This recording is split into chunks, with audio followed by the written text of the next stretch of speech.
Hello and welcome back to my garden.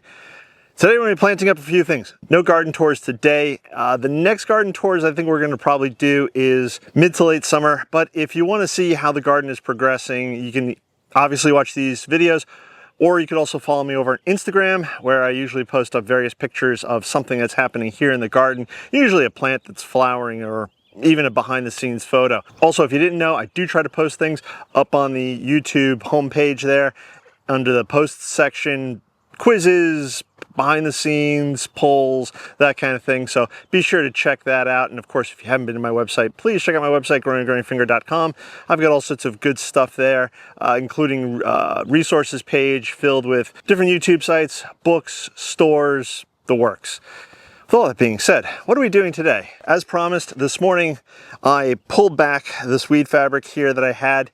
The weed fabric that's in this new bed section is really just to keep down the weeds, because last year I didn't put down enough mulch and compost, so I wanted to keep the weeds at bay. There are weeds that are popping along the edges, but they're quick enough to deal with a hoary knife. Right here next to the basil planting that I did, 3-4 weeks ago.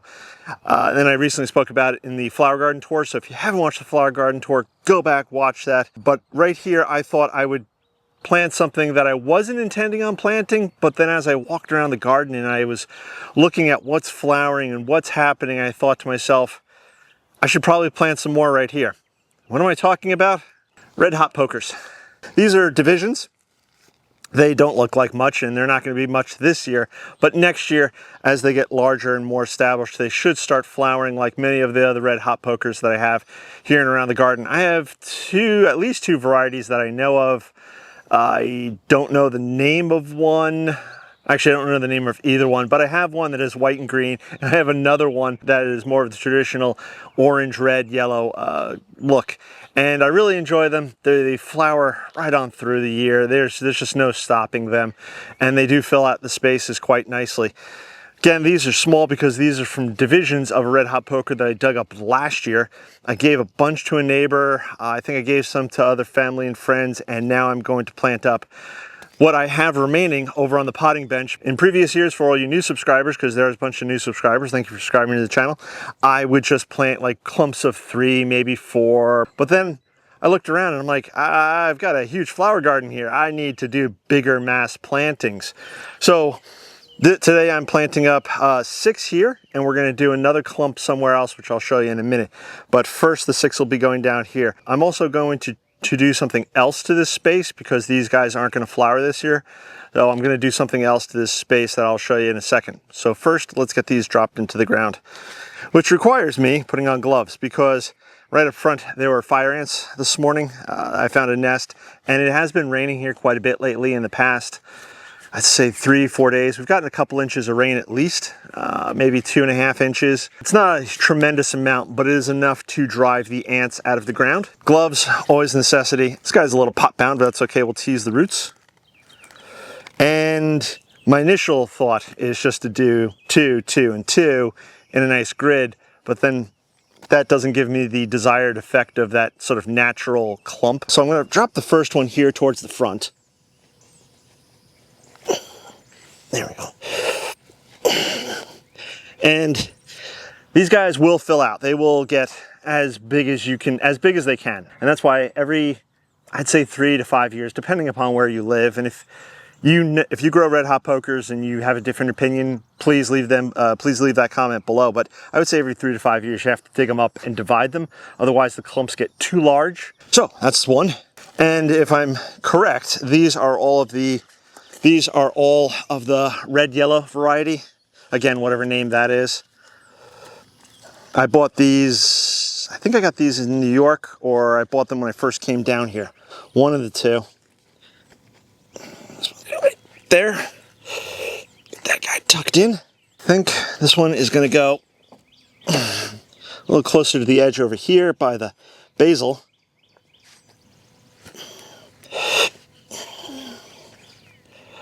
There we go.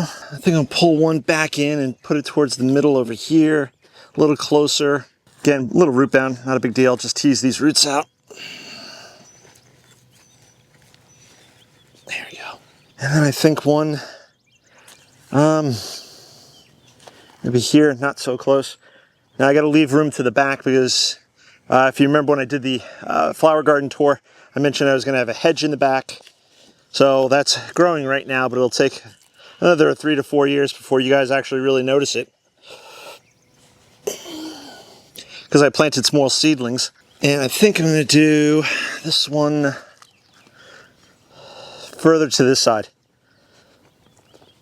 Yeah, I mean I do have a bit of space here, but they're going to grow out, and I'm trying to get almost a natural-ish feel to it versus a grid pattern. There we go. Tuck that in. All right. So that's 6 right there. Now, as I just mentioned, there is a bit of a spot there, I probably left a little too much space in the back, but this is okay. That can lead to future planting. Maybe I'll plant something tall back there, like another agastache or something that'll actually get taller than the red hot pokers. The red hot pokers, when they throw up their flower stems, they can get quite tall. Probably I'd say at least 4 foot tall. Maybe, yeah, about 4 foot tall. And once these get to their full size, probably in a couple of years, they'll really fill out this space. But I think what I'm going to try to do in this space right here, for now, for this year, is plant in amongst the red hot pokers. Because again, they're not going to do much this year. But I'm going to plant up some marigolds. Now, thankfully, the deer really don't mess with the marigolds. And this variety is called Sparky Mix. So it's combination of yellows, reds, but the deer really don't mess with the marigolds. And so what I'll do is I'll just pop some in between all these guys here. So hopefully over the next few weeks, they all really start to grow, and then by mid-summer, we'll have a nice display of flowers here. And being annuals, they'll of course die back at the end of the year, and I don't have to worry about them competing with the red hot pokers. I'm gonna try to do some up front here. I gotta be careful because again, fire ants.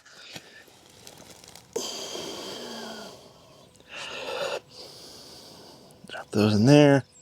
There we go. Planted a bunch of marigolds around here, so I'm not going to mulch this area right now, and I really don't think I need to, because though there's no reported rain today, we may get a thunderstorm later on, and we're scheduled to get rain pretty much every day for the next 10 days. It may or may not rain here per se, but the area is supposed to get rain again, on and off. And then hopefully the marigolds come up, and once the marigolds are up, and they've put on some size, at that point I'll come back and I'll do some mulching over this area. But for now, we're going to leave it as is. I will water it though. As the garden fills out and more plants survive and thrive, it's always tricky as to where I can put my foot without stepping on a plant. Those of you with more well-established gardens, I'm sure, can sympathize. But right in this area here, I planted a bunch of black-eyed Susans. Unfortunately, the deer have been gnawing them down, and instead of watching them grow and get gnawed down and grow and get gnawed down, I thought I would take some of the red hot pokers and plant them right here in this area, a plant that I know the deer won't eat, and it'll help mirror the red hot pokers I have on the other side of the garden. This is only a clump of 3, which is okay. They don't all have to be big mass plantings. What is important though, that the deer don't eat them. I've been having quite the problem with deer this year. There's 2 or 3 of them that have been coming through the garden on a regular basis and having their way with many of the plants. They've even been eating my gladiolus flowers, which they've never done before. Now, it's a little upsetting if that trend continues. What I may wind up doing next year is spraying the gladiolus, or putting down, there's a like a pill that you can put on the ground, and when it gets wet, the pill breaks into this gel, and the gel apparently smells like coyote pee, and I can put that in between the leaves of the red hot pokers. So, I'm sorry, gladiolus. Whew, got red hot pokers on the mind here. Now right over here, I have a rose campion, a couple of them. So what I'm thinking is next year, I'm going to grow some more rose campion and plant them right here in this front area. They're a relatively low plant. I have it elsewhere in the garden. If I remember, I'll post a picture up here so you can see it. And if I do a mass planting of that, I'm thinking it'll be nice, the deer won't eat it, and the flowers look lovely. So there's 3 there. Now up front I have the Sweet William, and I mentioned to ask you guys, why aren't my Sweet William doing better, or why aren't they growing more? And I did some homework. I didn't know, or I did and I forgot, but they're biannual. So this year they won't do anything other than survive. But theoretically, next year they'll bush out, get bigger, and flower. Theoretically. We will see. In the meantime, these red hot pokers are planted. Also, when they get to size, they'll provide some support for the bee balm, which is growing right here and right here, because they tend to get tall and sometimes a little floppy. Here we are back in the vegetable garden. I'm going to move these cages out of the way. And for those of you who've been watching for a bit, I had planted some sunflowers here from seed. Unfortunately, as they came up, something ate them. I don't know what. I had cages over them to protect them from Sophie, my dog, and it couldn't have been a rabbit because it's chicken wire and the rabbits can't get through the chicken wire, but something still ate them. So I grew some on from seed in pots up on the potting bench, and here's 4 that I planted, I think it was yesterday, and so far so good. Nothing's eaten them. This is a success. So what I'm going to do is I'm going to come in here first and just yank out some of these weeds which are growing here. And I had previously put down some compost here, so I'm going to grab another bunch of sunflowers and we're going to plant them right here. Now the sunflowers I planted here are the Mongolian giants, and as I said, so far so good, nothing's eating them. And the next ones I'm going to plant, and since I'm going to be digging here in the ground, I'm going to throw on my gloves just in case there's any ants. And what I'm planting here are Kong hybrid. Get some nice good roots here. I'm just going to drop that in.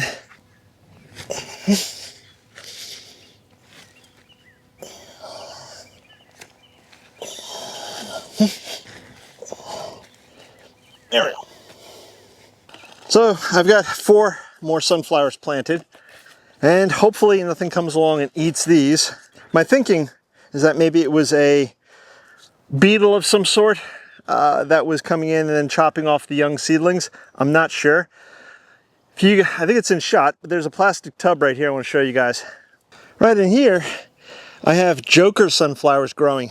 I put this plastic dome over them to protect them from whatever may have been eating my young seedlings.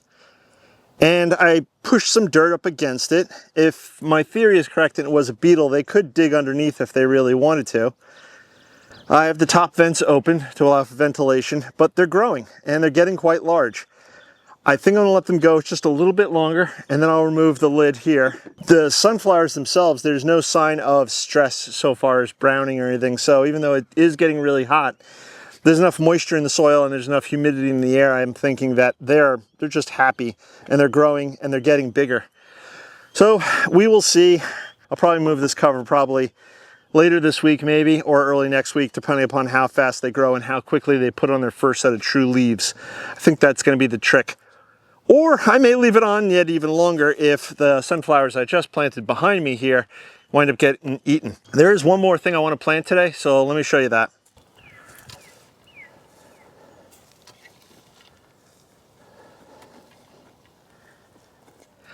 As you just saw, I put down a couple of bags of store-bought compost, and in this little cup I have right here, I have emptied out 2 packets of Marigold seeds. One is called Sugar and Spice White, and the other one is Cracker Jack. The white is obviously white. The Cracker Jack is a red, orange, yellow blend kind of thing. And I thought I would just sow this entire section where I once had garlic up with some of these marigolds. So I'm gonna pop some of these into the ground and we will see what happens. My hope is that they come up sort of mixed, and that's why I dumped both of them into the cups here, just to mix them up, so that again, hopefully something comes up. And if they're mixed, I think it'll be nice. I'm thinking. Maybe I'm wrong. Have you guys ever mixed up marigolds and planted them like that? Sort of just a mixed planting? I don't know, just something that came to me. Maybe it's the heat exhaustion I'm starting to feel now. You know, we'll see.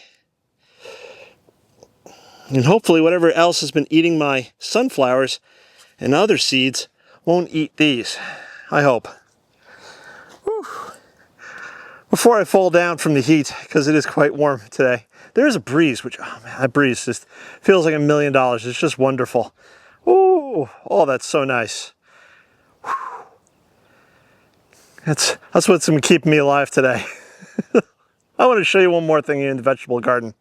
This right here is my on-deck hybrid corn. Got it from Burpees, and we're going to flower, which is awesome. Not all of the corn stalks are at the same level yet, so I have a handful that still haven't gone to flower, but I have a handful that have. It's almost 50-50, but maybe this is okay, because when these are ready to harvest, I'll still have some behind them, hopefully, that will be ready to harvest at a later date. But I'm pretty thrilled with what I got growing right here and how they're coming up. So cross my fingers, in another month or two, they'll be ready to harvest. I have some flowers. What do they call these things? The strings? They call the strings something, because these are the flowers, these are something else. But either way, so this one's showing the strings already, which will eventually become the corn cob once it gets pollinated. And I just saw some on this one right here, I think. So it's all starting to happen. It's starting to grow, and hopefully, who knows, maybe, possibly by the 4th of July, I'm eating fresh, homegrown corn. Probably in another 3 to 4 weeks, guys, so maybe a month. We'll do a tour of the cut flower garden, or the no-cut flower garden. And I'll show you everything that's blooming and blossoming there, if everything does survive and thrive. And as I mentioned earlier in the video, we'll probably do a summer tour of maybe the house beds. We'll see how the house beds are looking.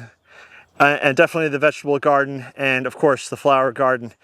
Well, there's a bunch of other projects that are going on right now, or will be coming up shortly. So if you haven't subscribed, please subscribe, click that bell icon to be notified when I do post a new video. And this way you can follow along as to what I'm doing wherever it is here in the garden, whether it's here in the vegetable garden or the flower garden, the orchard, the rose garden, wherever. Thank you to all the new subscribers for subscribing. I'm hot, I'm tired. I'm gonna catch you guys in the next one. Bye-bye.